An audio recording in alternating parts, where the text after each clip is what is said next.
मुसळधार पावसामुळे भांडूपमधील footpath खचलाय। Bhandup पश्चिमेतल्या village road जवळची ही घटना समोर येते। फुटपाथ खचल्यानं 2 दुचाकी खाली पडल्यात। घटनास्थळी महापालिकेचे अधिकारीही दाखल झाले। अधिक या सगळ्या संदर्भात जाणून घेऊया आपले प्रतिनिधी मयुरेश जाधव यांच्याकडनं। मयुरेश, तुम्ही त्याच ठिकाणी असाल तर काय नेमकी ही घटना घडलेली आहे, काय अधिकचे अपडेट्स देऊ शकाल?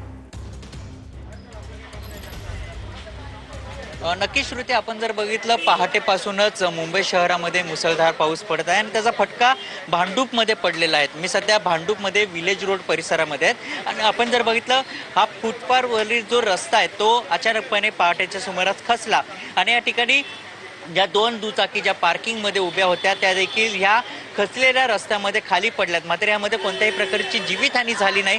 मात्र संपूर्ण जर आपण रस्ता बघितला, हा रस्ता खचल्याने मोठा भगदाड या ठिकाणी पडल्याचं चित्र पाहायला मिळत आहे। मात्र कोणत्याही प्रकारची जीवितहानी झाली नाहीये। 2 दुचाकींचं मोठ्या प्रमाणात नुकसान झालेलं आहे आणि घटनास्थळी आता महापालिकेचे जे अधिकारी असतील, कर्मचारी असतील ते या ठिकाणी दाखल झालेले आहेत। झाड तोडण्याचं काम सुरू आहे आणि हा जो मेन खालनं जर आपण बघितला, खालनं देखील नाला आहे, गटार आहे। मात्र मुसळधार पावसाचा फटका भांडूपच्या विलेज रोडला पडलेला आहे आणि या फुटपाथवरून अनेक जे नागरिक असतात ते ये जा करत असतात। मात्र ही पहाटेच्या सुमारास ही घडलेली घटना आहे, त्यामुळे मोठी दुर्घटना या ठिकाणी टळलेल्या आहेत। सध्या महापालिकेचे कर्मचारी अधिकारी या ठिकाणी दाखल झाले आहेत, घटनेची पाहणी या ठिकाणी करत आहेत। नागरिक देखील या ठिकाणी मोठ्या प्रमाणात जमा झालेले आहेत। मात्र अधिकारी असतील, कर्मचारी कुठल्याही परिस्थितीत नागरिकांना पुढे जाऊ दिलं जात नाही।